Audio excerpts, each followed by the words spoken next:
Friends, हमने अभी part 1 में रेशियो प्रोपोर्शन के जो क्वेश्चंस किए हैं, most of the questions SSC के थे, एमटीएस के थे, सीएचएसएल के थे।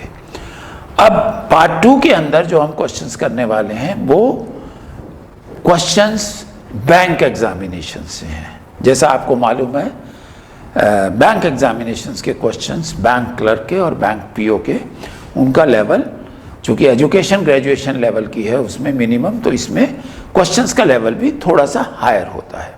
तो ये जो है हायर लेवल के क्वेश्चंस बैंक के हम पार्ट 2 में करने जा रहे हैं। See this first question. See there are 3 boys, Nikhil, 1 minute,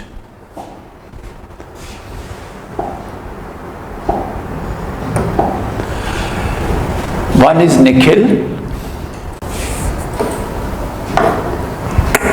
See question number 1. दोबारा करूं पूरा? Okay. So we are starting these bank questions with this first question. There are 3 boys, Nikhil, Deepu and Mohit. इनकी जो ages हैं, C and these ages are present ages. Ages के जो questions होते हैं उसमें 2 तरह के आते हैं एजेस, एक प्रेजेंट एज, एक years, 5 year age after 5 years, और age a few years before, 5 साल पहले, 6 साल बाद, इस तरीके के एजेस के क्वेश्चन आते हैं। एवरेज, देखिए एवरेज का भी आ गया इसमें कंसेप्ट। Average is 30 years. चलिए पहले हम इनकी एक्चुअल एजेस निकाल लेते हैं। निखिल, दीपू और उसकी के से मल्टीप्लाई करके 3K एंड 5K, ठीक है। ये चूंकि प्रेजेंट एजेस हैं तो इनकी एवरेज एज कैसे निकल गई, इनको तीनों को ऐड करके, ओके, इनको तीनों को ऐड करके this will be 11K upon 3, this will be equal to 30। The present age of Nikhil and Deepu, oh it is not of 3, it is of 2, just 1 minute. Average of present age of Nikhil and Deepu, Nikhil and Deepu की क्या as है, present as 5K, तो इसकी average क्या होगी 5K upon 2, this is equal to 30, okay.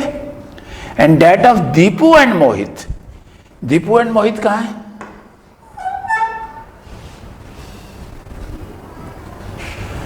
Deepu and Mohit are 8K upon 2 and this is equal to 48. What will be the sum of their ages after 3 years?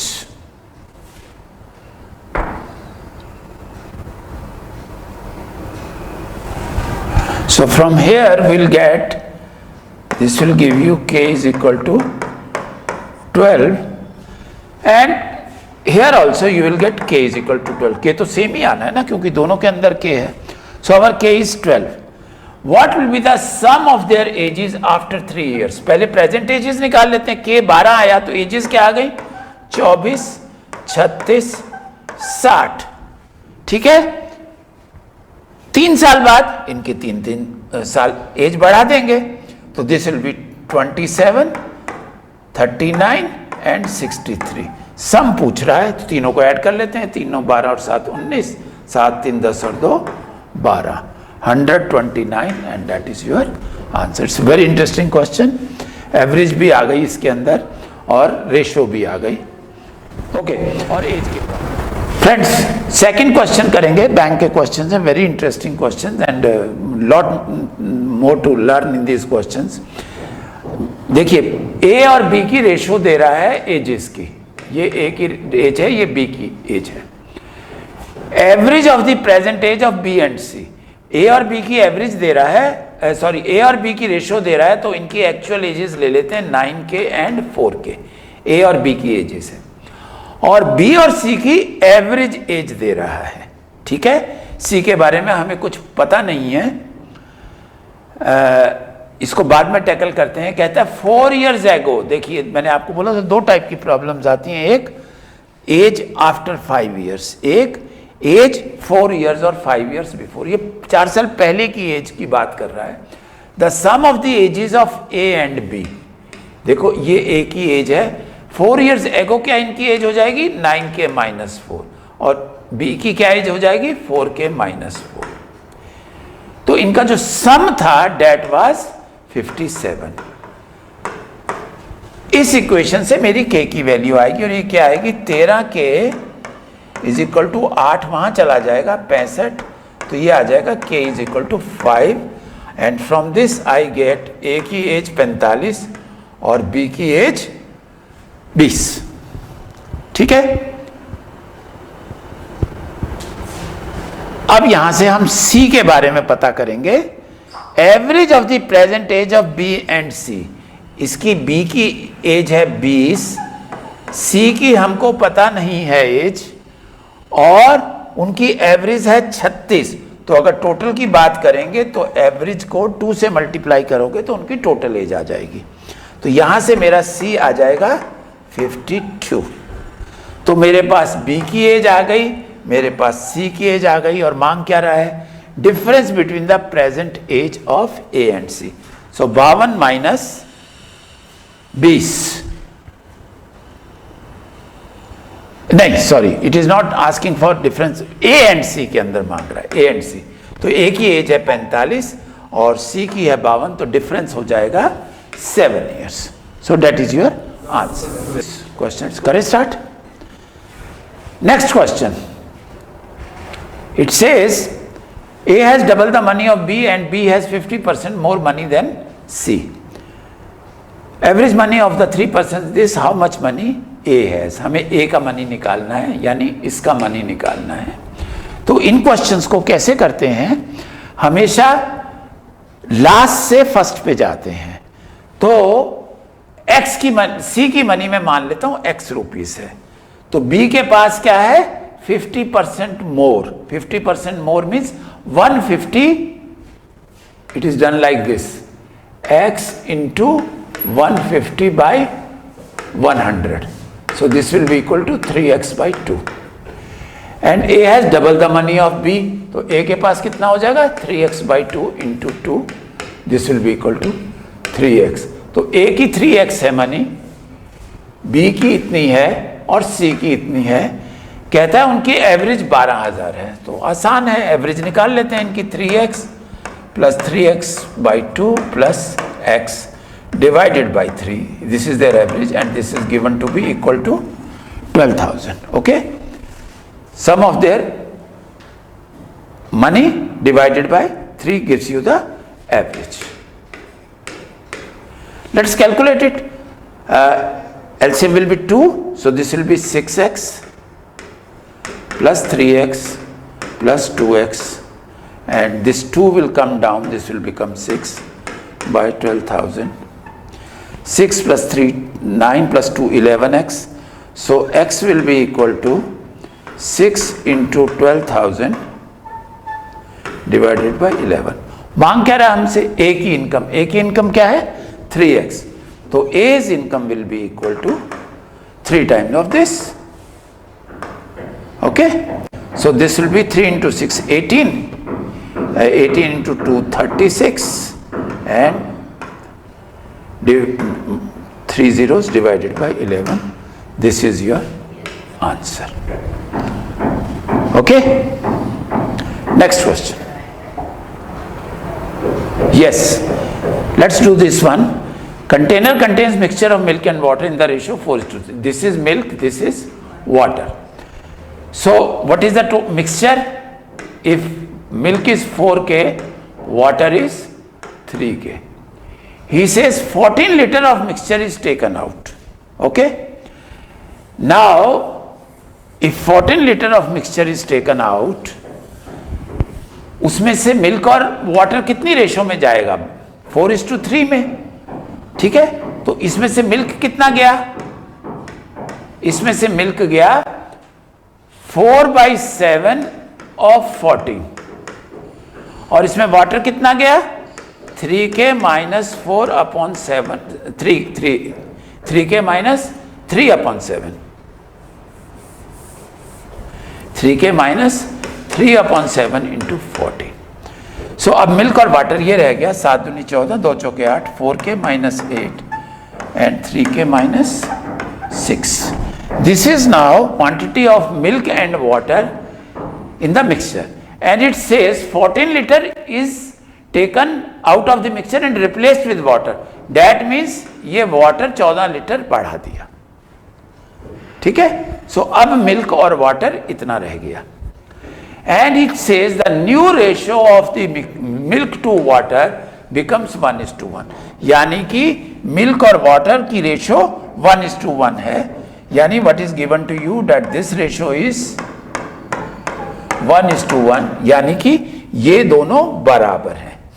आप rule of extremes और rule of middle लगाओगे तब भी आपका यही answer आएगा. Product of the extremes 4K minus 8 is equal to 3K plus 8. यहां से आपका K आ जाएगा 16, और इनिशियल क्वांटिटी ऑफ मिक्सचर आपको हमको बताना है. तो इनिशियल क्वांटिटी क्या थी? 4K plus 3K, 7K, 7 into 16. So quantity will be 7K and K is 16. So you will get 112 liters. That is your answer. Okay. Next is question number 7. देखिए क्या कहता है question number 7 में. Ketan deposits 10% of his salary in provident fund, saves 40% of the remaining. ठीक है. तो मान लें, और मंथली सैलरी कह रहा है निकालो, तो अगर एक्स सैलरी मान लें उसकी, तो 10% उसका प्रोविडेंट फंड में जाता है. 10% of x will be equal to x by 10. So provident fund is equal to x upon 10. I am marking it here. Salary is marked here. Okay. He saves 40% of the remaining. So remaining कितना रह गया? X minus x by 10. So your savings is 40% of this. That means 40 by 100 of this. This will be 9x by 10 into 40 by 100, and this will be your 36x by 100. Okay. Next he says ratio of expenses on entertainment and groceries. So provident fund is one expenditure. I am writing here all the expenditures. One is provident fund, this is x by 10. Next is entertainment and groceries. Next will be groceries. Let us find out what is expenses on entertainment and groceries. He says the ratio is 4:5. Okay, we'll do it here. Entertainment and groceries ratio is 4:5. If his expenses on entertainment was 2400, ये तो यहाँ दे ही रखा है, ठीक है. तो ये अगर 2400 है, मुझे ग्रॉसरीज का और निकालना है. तो सी this is 60 times this, so this 60 times of this will be equal to 3000 rupees. तो मेरा ग्रॉसरी ये आ गया. Okay. So I have now got my expenses, I have got my salary, I have got my savings, and the relationship between the three is savings is equal to, sorry, yes, it's correct, salary minus expenditure. Okay. So this will be your savings. I have calculated 36 by 100 into x. Salary is this, expenditure is this. This will be x by 10 plus 5400. Okay. We'll solve it. This will be LCM on both sides. So this will be 36x upon 100, and if I take 100 as the LCM, this will be 100x plus 10x, x plus 10x plus 100 into 5400. This will be this 5400 into 100. So this will be 30x, yes, 100x plus 10x. So this will be 110x, and this is 36x. Okay. So okay, it was an interesting question, a long question. Okay. Now I will do the next one. Next one is, say, see, there are 60% boys out of total students, means total students are boys and girls in a school. So boys and girls, these are the students, okay, they are 60%, so 40% are the girls, so ratio is 60:40, this will come as 3:2. 42% of the total students of the school went on picnic. So what are the total number of students? Let us calculate in numbers. This will be through 3k plus 2k and total will be 5k. Means we add the two and we get the total. Now 42% of the students went on picnic. So total students who went on picnic, they are 42% of 5k. That means 42 by 100 into 5k. These many students went for picnic. 35% of the total boys went to picnic. Then find what percentage of total girls went to picnic. Okay. Now total students are this. He says boys जो गए हैं वो 35% गए हैं. तो boys कितने हैं? 3k. Okay. So 35% of this is this.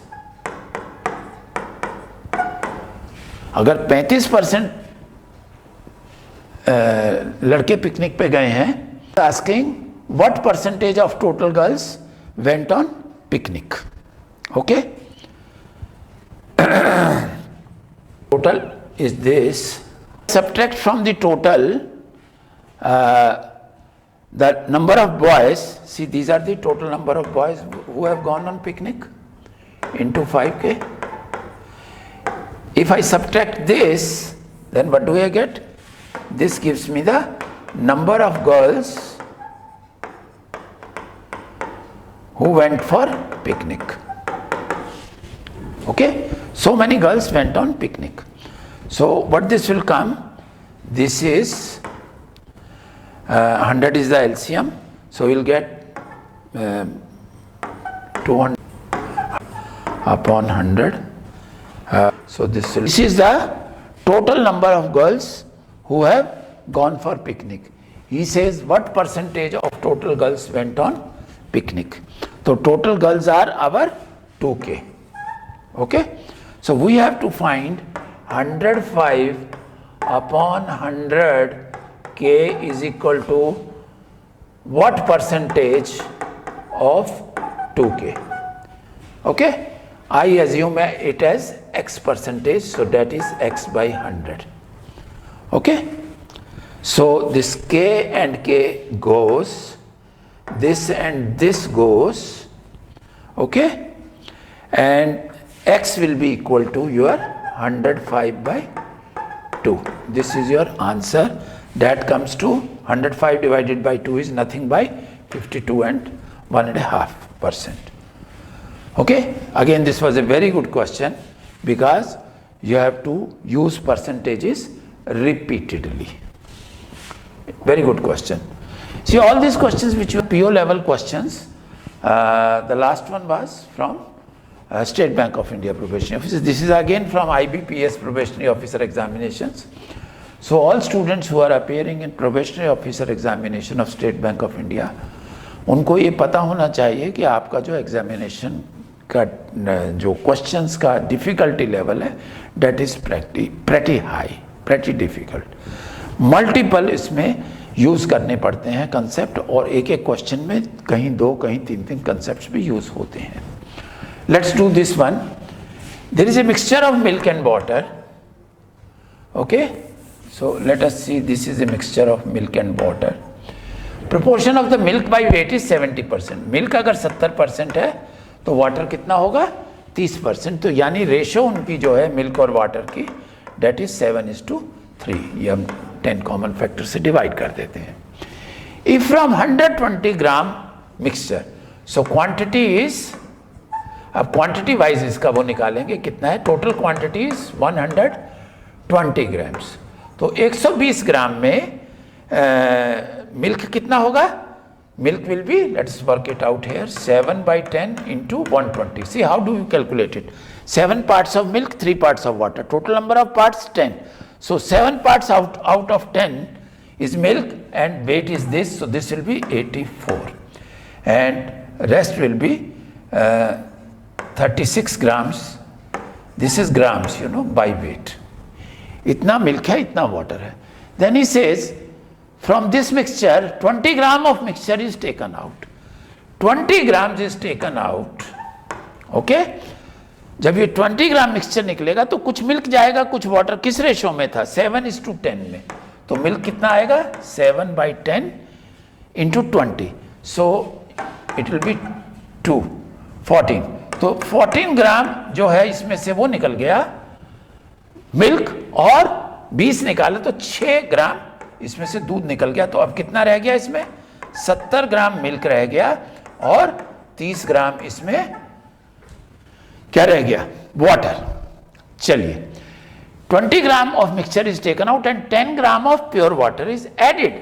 इसमें 30 प्लस 10 ग्राम अब मिल्क हो गया, वाटर हो गया, और 70 ग्राम जो है ये आपका ये हो गया. तो अब रेशो नई क्या बन गई? 70:40. I think he is asking the same thing. Find the ratio of milk and water in the new mixtures. This is 70:40 and you will get your answer as 7:4. Here is your answer. Let's go to the next one. This is again SBI Bank Probationary Officer examination. A and B started the business with investment of the ratio 2:3. See, this is a question on partnership. But partnerships are always in the profits are divided in certain ratio. And the fundamental principle which is followed is that profits are divided in the ratio of investments.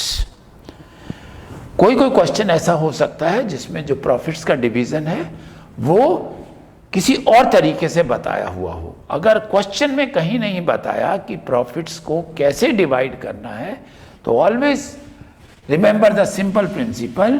Profits in business are divided in ratio of their investments. जो business में जितना investment करेगा उसी ratio में उसको profit मिलता है. चलिए, तो यहां देखिए दो जनों के बारे में बात कर रहा है, एक ए एक बी, और इनकी कहता है इन्वेस्टमेंट्स जो हैं वो इन द रेशो 2:3 है. तो रेशो को मैं नंबर्स में चेंज कर लेता हूं.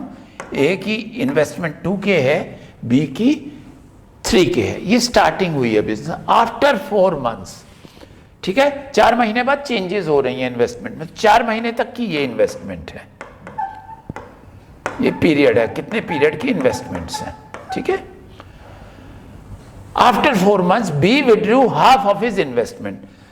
तो इसने अपनी इन्वेस्टमेंट आधी निकाल ली, तो रह कितनी गई? 3K/2. तो 1 साल का पीरियड लेते हैं हम, हर 1 साल में प्रॉफिट्स के डिवीजन होता है, जो भी रेशो उनकी इन्वेस्टमेंट की होती है. तो ये बाकी 8 महीने में बी की अब जो इन्वेस्टमेंट है वो 3K/2 रह गई.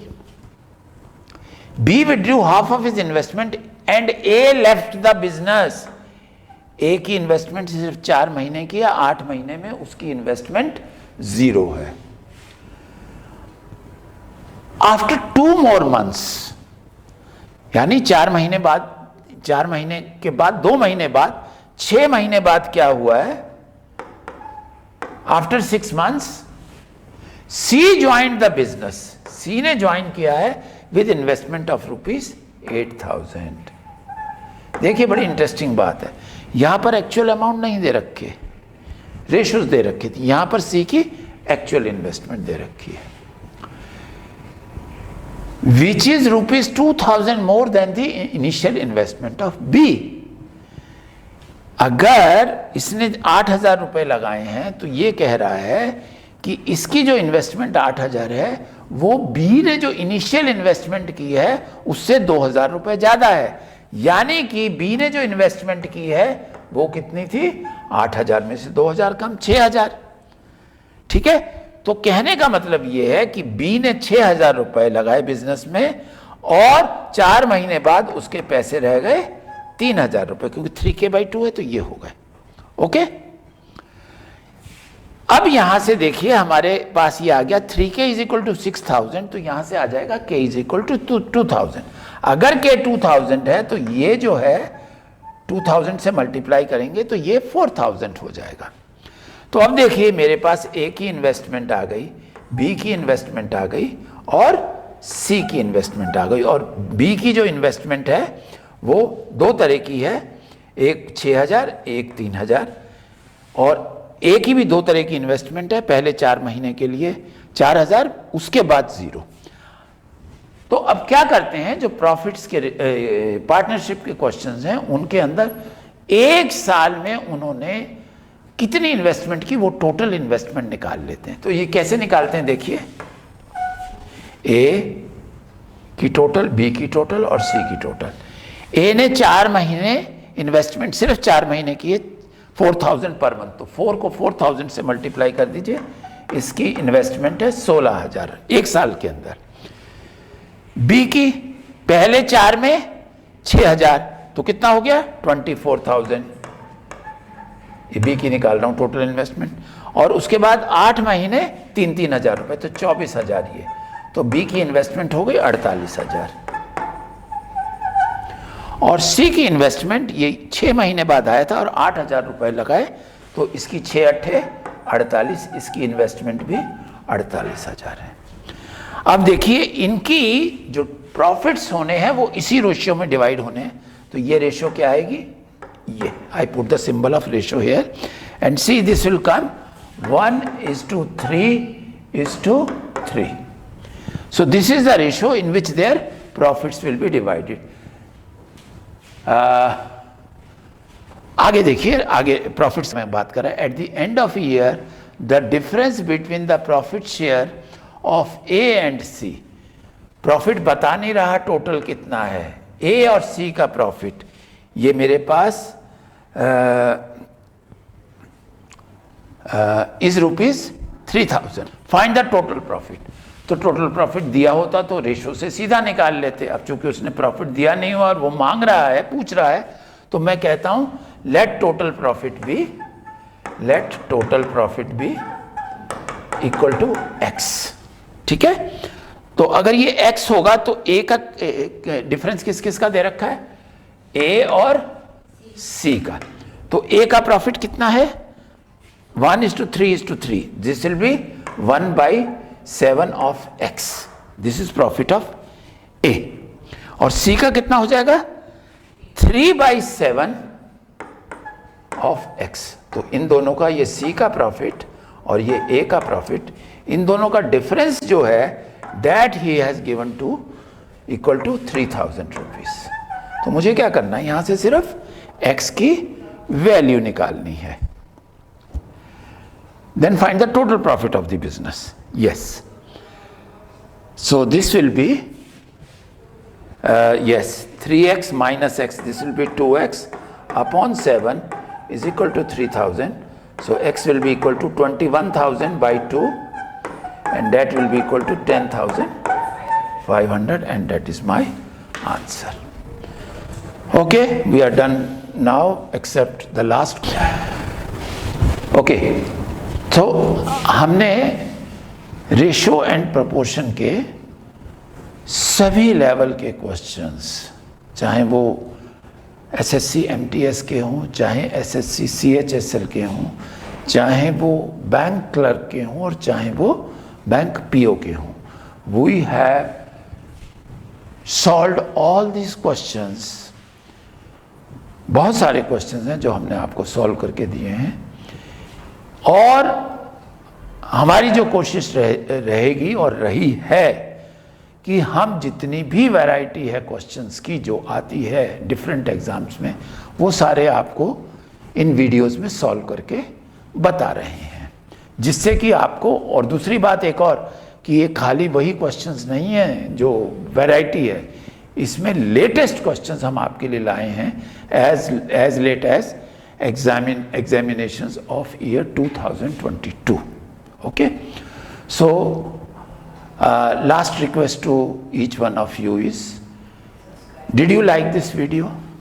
Did you find it useful? अगर आपको ये अच्छा लगा हो, आपको लगा हो कि हाँ हमें रेशो प्रोपोर्शन के जो है कंसेप्ट जो है उसके क्वेश्चंस जो हैं अब हमको इसको करने में इस वीडियो से मदद मिलेगी, please subscribe to our YouTube channel. You can also pass on comments on this video on the YouTube or on our Telegram channel, Competition Plus Classes. Thank you very much, students.